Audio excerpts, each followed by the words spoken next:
Welcome to the Lowcountry Revolutionaries, the podcast that dives deep into the heart of Charleston, South Carolina's vibrant entrepreneurial scene. I'm your host, Bill Bellott, founder of Veritas Exoscience, and each week we're spotlighting the boldest innovators from the Chucktown startup community. These are the visionaries pouring their heart and soul into the businesses that are transferring Charleston into a global hub of creativity and American ingenuity. Get ready for raw, real conversations with the trailblazers shaping our city's future. Let's dive in. I would like to welcome Zac Jennings, the founder and exit advisor for Southern Exits. Southern Exits partners with local businesses to grow valuation and prepare for transition. Welcome, Zac. How you doing? Doing great. How are you? I'm doing very good. I've got lots of questions, Zac. From that sentence alone, what is valuation and prepare for transition? What does that mean? Yes. So when we look to grow valuation, what we're really talking about is grow the value of the business to be able to ultimately sell it, right? There's kind of intangible assets, and then there's tangible assets. The tangibles are the finances, how we cash flow. The intangible assets, a lot of times is really where I think the multiples really come into impact. So those are the two areas that we focus on. And then in terms of the transition side of it, there is a lot of different options when you get ready to exit, right? It could be an internal transfer, or it could be an external third-party sale or something like that. And so we look to really figure out what your goals are and figure out how attractive your business looks, how ready you are to exit, which of these looks like the actual best option for you. That way, whenever you are ready or somebody starts knocking, or a health crisis starts knocking on you, unfortunately, that you already have a playbook in hand.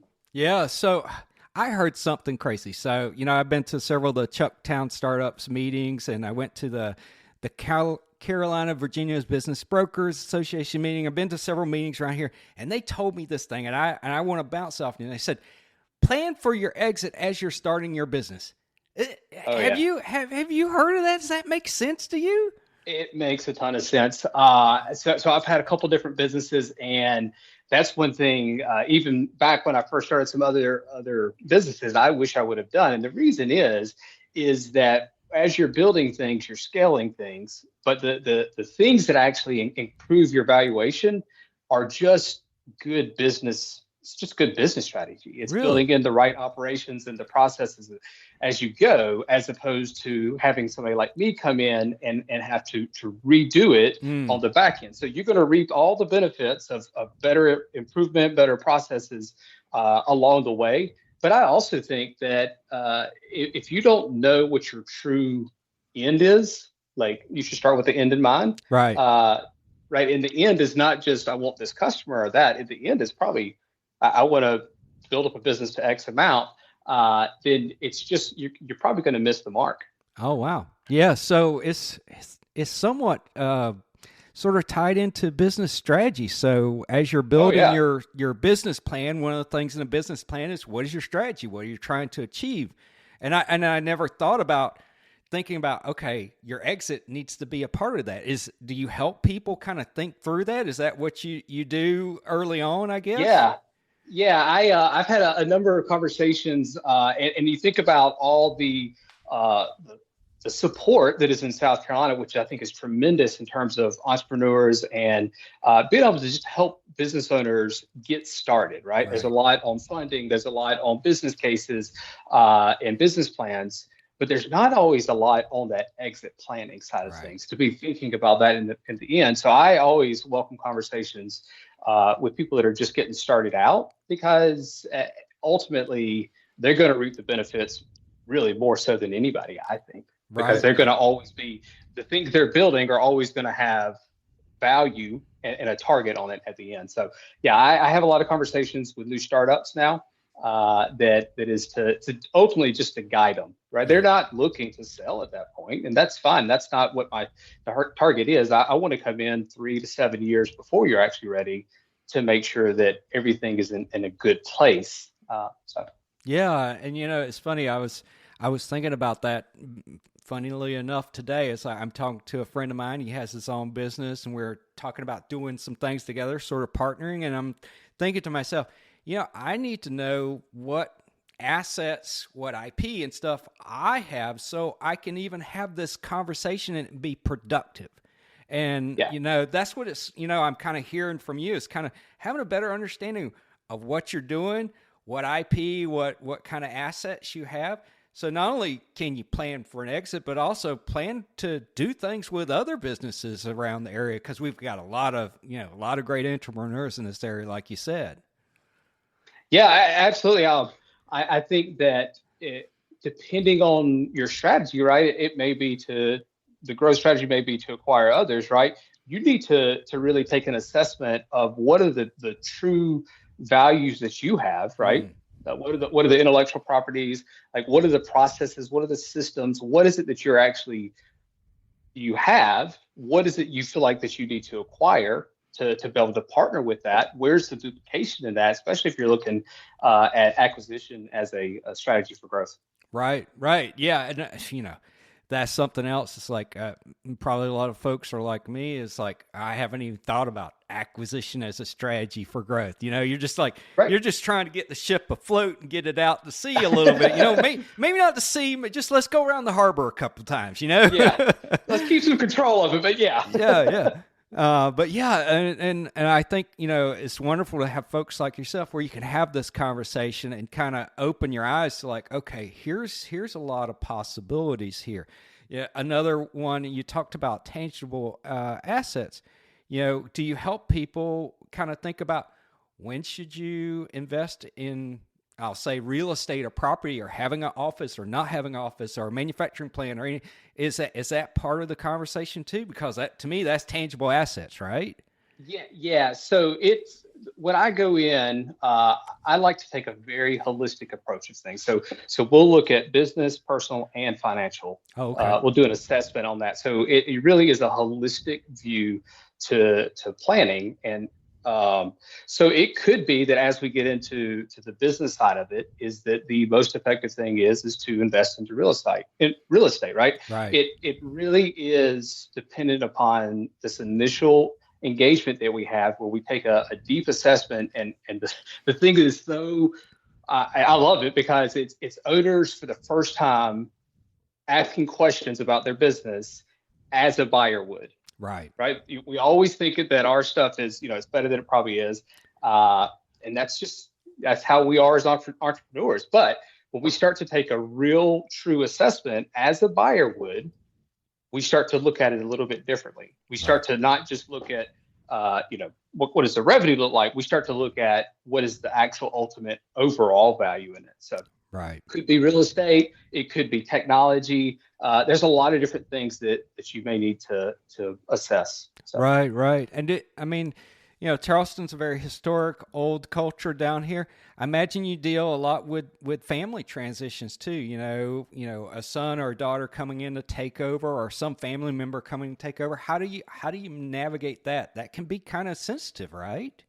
Yeah, that's a great question there. So the family transitions, the last study I saw, it basically said that I think it's a 30% success rate on the second generation. I think that's right. But the one that got me was there's a 3% success rate on transitioning to the third generation. Wow. Right. And a lot of times, and what we're seeing is that there's these family businesses that owners and families are just kind of expecting to be transitioned. They never had the conversation. Right. And then when that time comes, their son or daughter are saying, I don't want that. Right. That's not what I want. And so it's a very sensitive engagement there, because it's not just a transaction. Right. And ultimately these transitions are not just transactions. They're very emotional, because a lot of times for a business owner, it's them and the business. Right. It's just two sides of the same coin is how they see it. So it's like kind of pulling a part of yourself away in some ways. Right. I mean, and I know, here in the Charleston area, we have a lot of stuff, I'll say, in the IT area, but like where I grew up, and I think there's some of this in this area too, we had a lot of farm and a lot of farm families. And that's been something, when I was growing up, even back, decades ago, let's say that was a big issue, is that transition from dad to the son or daughter running the farm. And a lot of time, like you're saying, the kids didn't want to pick up that farming life. They wanted to go do something else. Do you get involved with a little bit of that kind of business around here, or is it mainly IT stuff? Or is it a little bit of everything around here? So my target really is the home services industry. Okay. So your HVAC companies, plumbing and things like that. But I really look at it as just it's the blue collar owner is really who I look at it as. So I haven't really gotten too much involved in like a business that has farming and all that. Yeah. But the concepts and the way we approach things are very, very similar. Because for an owner, especially, my grandfather had a farm and all, so I totally understand it. Like there's a legacy there. There is something that is they're proud of, right? It's part of the community, and it means something to the community because they're probably employing a lot of people in a smaller community, right? And there is not just what is the value I have at it, as much as what does it do to the community, right? If I don't employ these people, kind of thing, right? And, they've probably taken several people to allow their kids to go through college and maybe something like that, which it really does mean something. So it's a very sensitive engagement on that side. Right. And you work a lot with trades folk, HVAC, electricians, that kind of stuff. Is that something, do they learn any of this kind of concept, like when they're going to Trident Tech or any of the other trade schools? Or, are you the resource to come to for those folks that are just getting started out there with their, maybe they're starting out as, maybe apprentice, maybe journeyman type situation, and they're looking to either start their own business right away, or in a few years start their business. How do they get access to you, or how do they even start thinking about this? Yeah, so one of the things that I have observed over the years is that a lot of times people are very good at some skill. It could be roofing, it could be whatever it may be. They're really good at some skill, and they decide to start a business off of that. That does not mean that they are business savvy people. And a lot of times they kind of try and fake it until they make it, or they really invest in having good advisors around them and coaches around them, which I strongly encourage, because at the end of the day, it's just a gap that you're going to have. There's nothing wrong with that. Like, you are really good at your trade and you can do your trade really, really well. And I think that's important, but make sure you have the support system you need around you to actually fulfill the full needs to really be able to grow a business. Right. In that scenario, absolutely, have a conversation with me. I'm happy to,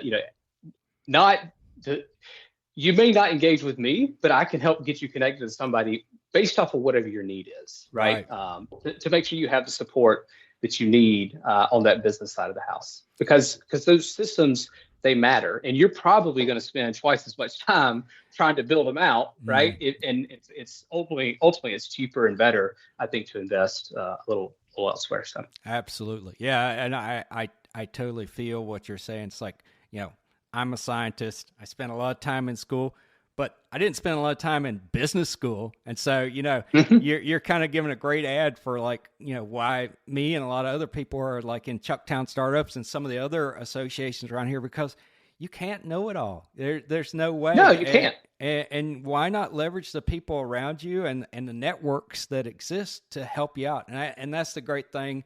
At least that's been my experience. And you can tell me a little bit more, since you've probably lived here longer than me, is that, this is a very uplifting community. They're all about, hey, we'll all help you out. Have you lived here long? Well, so I went to college in Charleston, moved up to Charlotte for a bit.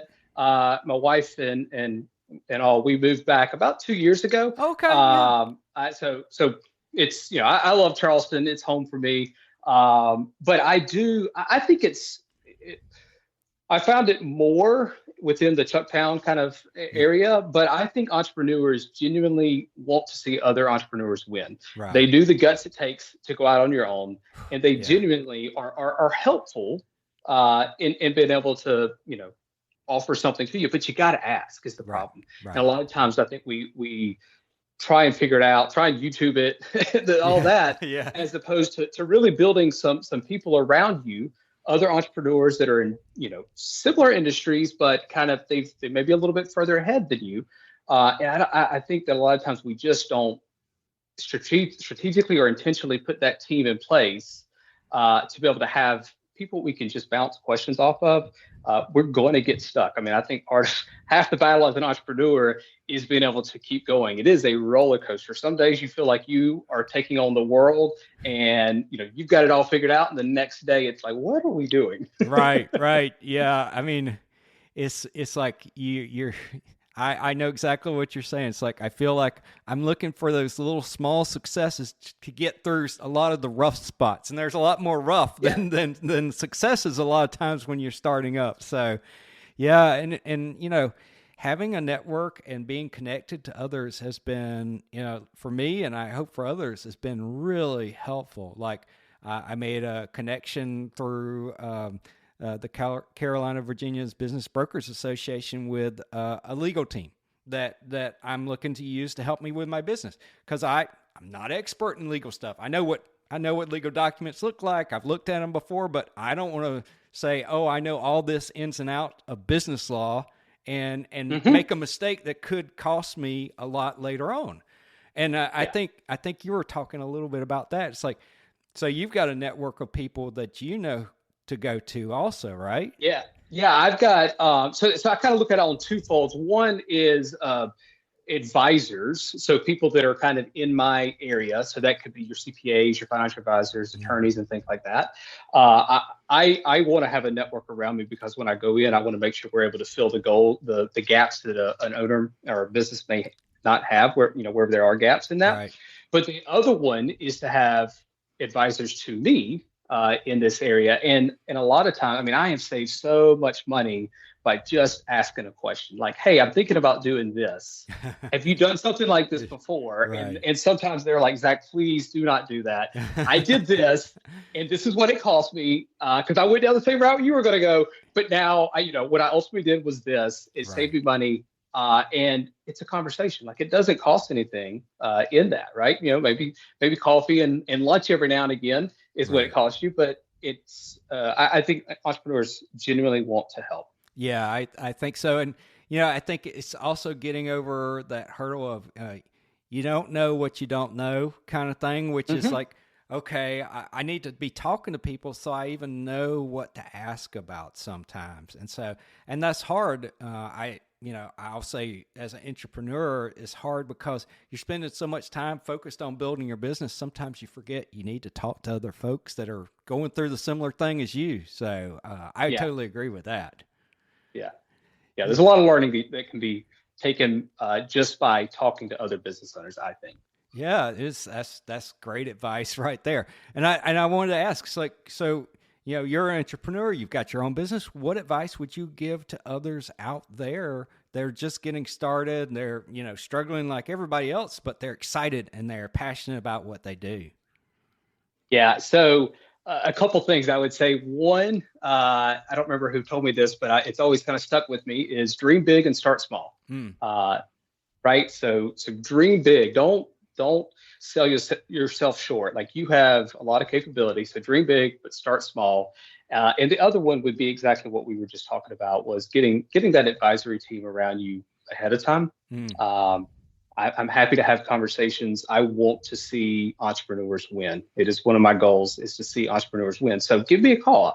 Like, I'm happy to have a conversation, even if it's just to say, hey, go talk to this person, go talk to that person, think about this, think about that, right? But get an advisory team around you, people that you trust that are like-minded, but we'll actually have an honest conversation with you and tell you some hard truths maybe you don't always want to hear. That's always good advice, because sometimes we need to hear the truth and not necessarily just what we want to hear. I tell people there's a difference in what you want to hear, what you need to hear, and what you're willing to change. Yeah, that's true. Very true. That's great. That's a great saying. Well, Zac, this has been wonderful. I hope we continue this conversation.